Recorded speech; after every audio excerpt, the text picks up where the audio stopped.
그래서 간암은 이 이제 간염 바이러스의 그 감염이 이 뭐 거의 이 주 원인이라는 걸 이제 우리가 알았는데요. 그러면 이 또 우리가 그러면 어떻게 대처하는 것이 좋은가를 한번 살펴보겠습니다. 뭐 쉽게 얘기하면 간추리면 간염 바이러스 감염을 조기에 알아가지고 거기에 적절하게 대응하는 것이 중요하다. 결국 그 조기에 알려면 간염 바이러스 검사를 해야 되잖아요. 간염 바이러스 검사를 하지 않고 어떻게 알 수가 있겠습니까? 그러면 간염 바이러스 검사는 어떻게 하나? 우리가 보통 지역 보건소라든지 또 이런 그 의료기관 또 요즘에는 그 뭡니까 이런 게 뭐 신체 검사를 대행하는 그런 의료기관들 같은 데를 이용해 가지고 이 간염 바이러스 검사를 받는 것이 중요하다. 또 B형 간염과 C형 간염에 이 감염이 돼도 자각 증상이 없이 그대로 이 또 통과를 하는 수가 있습니다. 제 같은 경우도 그런 그 개인적으로는 그런 경우인데 이 간염 바이러스에 대한 그 어떤 뭐랄까 이 위험성을 감지를 하고 검사를 해봤더니 당신은 이미 이런 그 한번 이 감염이 되어 가졌는데 몸에 B형 바이러스 항체가 생겼다. 그래서 넘어갔다고 그러더라고요. 그건 뭐 행운이겠지만은 여튼 그 이 간암에 한번 걸리면 이건 우리가 뭐 치명적이다 이렇게 되니까 우선 그 감염 경로인 이 간염 바이러스부터 걸렸는지 안 걸렸는지 또 걸렸으면 어떻게 빠르게 하는 방법 이런 게 이제 중요한데요.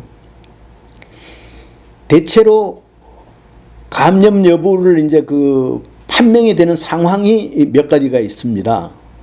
우선 보면 몸의 컨디션이 예전과 달라져요. 그래서 병원에 가서 봤더니 바이러스성 간염 바이러스에 걸렸다. 이렇게 알게 되는 경우가 아주 흔하고요. 두 번째로는 뭐 직장이나 우리 거주 지역의 일반인들은 이제 거주 지역 그 건강 진단에서 간에 이상이 이제 발견이 돼서 그래서 2차적으로 정밀 검사로 간염 바이러스 검사를 받아보니까 감염이 됐다.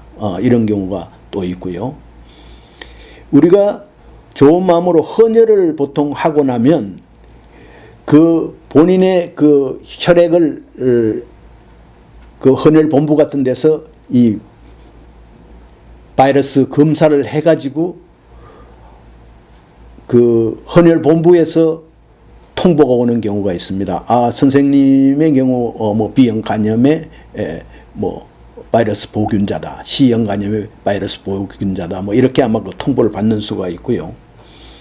그 다음에 다른 병에 걸려가지고 수술이나 뭐 검사를 할 경우가 있을 때 이 혈액 검사를 해가지고 또 판명되는 이런 그 네 가지 경우가 우리가 이제 그 알게 되는 어떤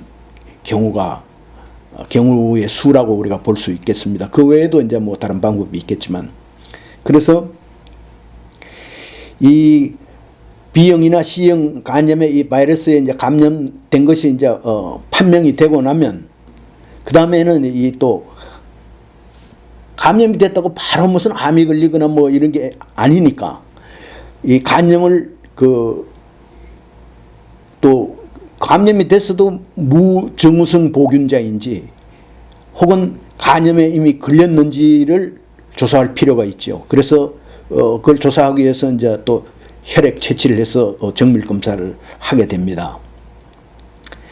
여튼 뭐 어느 경우라도 그 차이가 있고 또 비감염자에 비해서 아무래도 감염된 사람은 그 간암에 걸릴 리스크가 높다. 이렇게 보시면 되고요. 그러면 이제 간염 바이러스 감염 판명이 났다.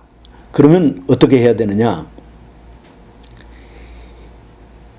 우선 바이러스에 그 감염된 사람은 그 자각 증상이 나타날 때까지 기다리지 말고 그때부터 아주 정기 검사를 아주 잦은 인터벌이 아주 짧은 정기 검사를 받을 필요가 있습니다.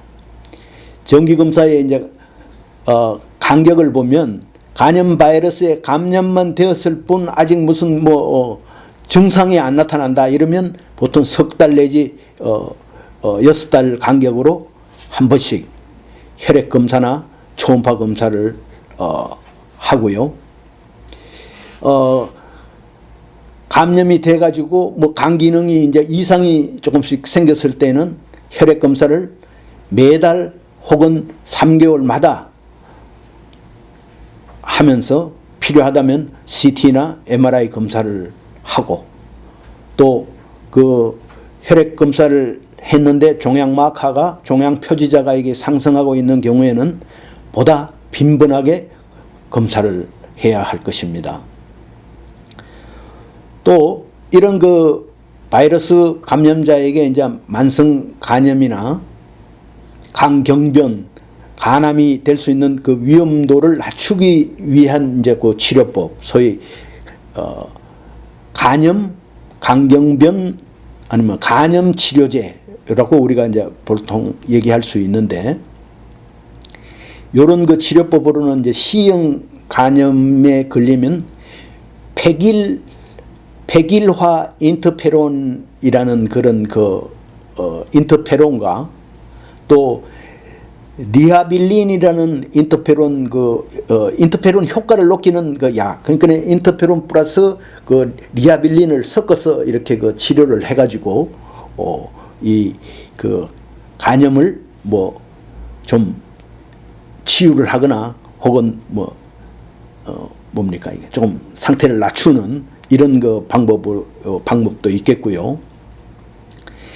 그 외에 이제 B형 간염 바이러스 그에 대해서는 그 정식에 관여하는 이 단백질을 저해하는 이런 그 약들이 요즘 많이 등장을 하기 때문에 그 인터페론을 사용하지 않고 그 내복약을 한 2가지 섞어서 치료를 할 수도 있습니다.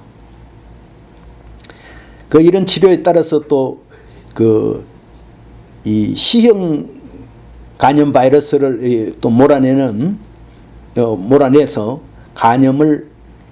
간염의 발병을 억제하는 어떤 그런 효과를 낼 수도 있다고 합니다. 그 외에 또 B형 간염에 대해서는 항바이러스제, 엔티카빌, 테노호빌 같은 이런 그 핵산 유사 제제인 이 항바이러스제나 그 인터페론 등에 의한 그 치료로 적어도 B형 간염 바이러스를 완전히 몰아낼 수는 없어도 간경변이나 간암으로 진전되는 것을 억제할 수도 있다고 합니다. 그러니까 이런 치료법과 또는 억제법에 대해서는 그 의사와 서로 의사에게 계속 문의하고 그 대책을 강구받는 게 좋고요. 그 간염 바이러스를 감염을 그래도 예방하는 어떤 우리 일반적인 차원에서의 어떤 방법이 몇 가지가 있는데요. 그걸 보면 주로 혈액에 의해서 이게 감염이 되기 때문에 면도기라든지 칫솔 이런 것들을 남이 사용하는 것들은 가급적 사용하지 마시기 바랍니다. 왜냐하면 면도하다가 이렇게 비면 그 사람의 그 혈액 속에 그 바이러스가 있는데 친구라고 내가 하다가 자기도 베고 나면 그걸로 그 혈액으로 들어갈 수도 있고 심지어는 남녀간에는 왜 칫솔도 공유하는 수가 있잖아요.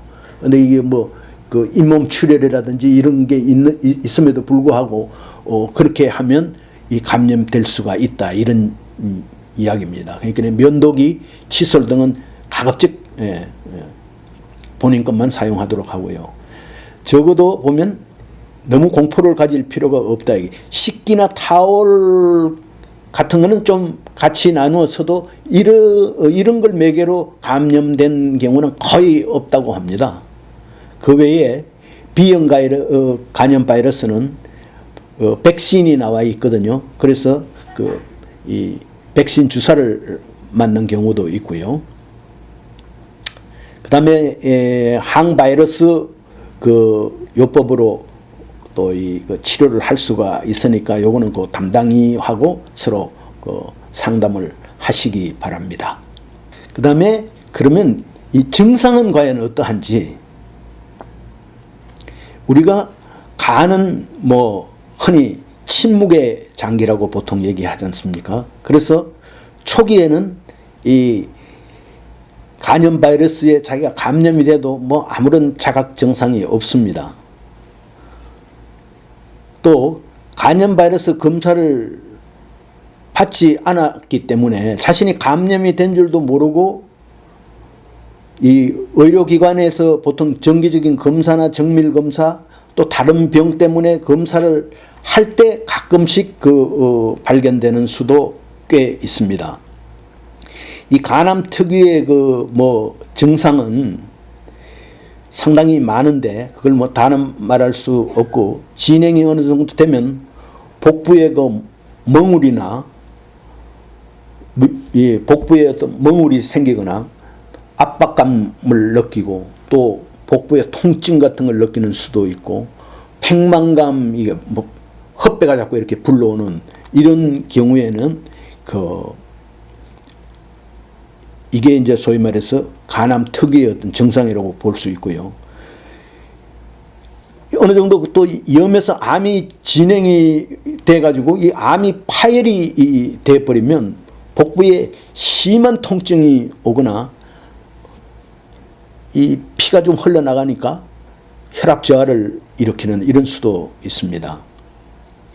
혹은 이 간경변이 걸리면 여기에 이제 수반되는 증상으로 식욕 부진이라든지 나른해진다든지 괜히 몸에 어떤 열감을 느끼는 미열, 또 복부 팽만감, 변비라든지 설사 같은 이런 변통의 이상이 생긴다든지 황달이 나타난다든지 이 소변이 아주 짙은 이런 홍차 색깔이 난다든지 빈혈, 그 다음에 경련, 부종은 우리 슥 부어오르는 거예요. 그 다음에 피하출혈로 여기 이 핏줄이 보이고 이런 것들이 전부 간경변이 되면 이제 이런 증상이 난다는 것입니다. 그 외에 또 이제 간경변이 더 진행이 되면 이제 복수가 생기고 또 암모니아 대사가 되지 않고 이게 고여가지고 간성 뇌증이라는 의식 장애를 일으키는 수도 있고, 간이 굳어지는, 소위 간경변이라는 게 간이 굳어지는 거 아닙니까? 간이 굳어지면 간으로 이 혈액을 운반하는 문맥의 흐름이 나빠져 가지고 그 대신에 다른 쪽 부위, 위나 식도 등에 정맥이 부어서 혹처럼 이렇게 되는 식도, 위, 정맥류 이런 게 생기고요. 또 혹이 파열돼 버리면 대량의 피를 토하거나 피를 이 하열, 싸는 수가 있습니다. 여하튼 이 정맥류들이 이게 파열이 되면 이거는 몸 안에서 대량의 이 피가 나오기 때문에 아주 치명적이 될 수도 있고요. 그렇기 때문에 간경변 진단을 받았을 때는 아주 잦은 내시경 검사를 할 필요가 있습니다.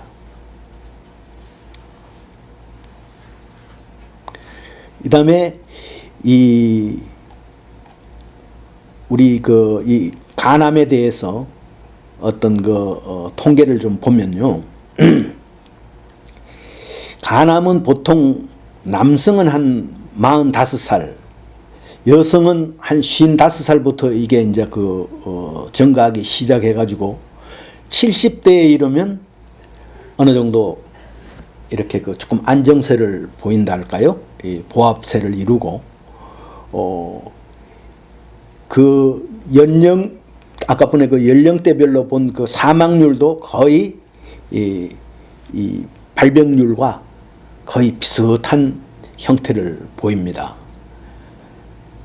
그런데 이 간암에 있어서는 이 소위 이 간암에 걸리는 비율, 뭐 이환율이라고 그러는데요. 이환율과 사망률이 남성 쪽이 여성보다 훨씬 높습니다.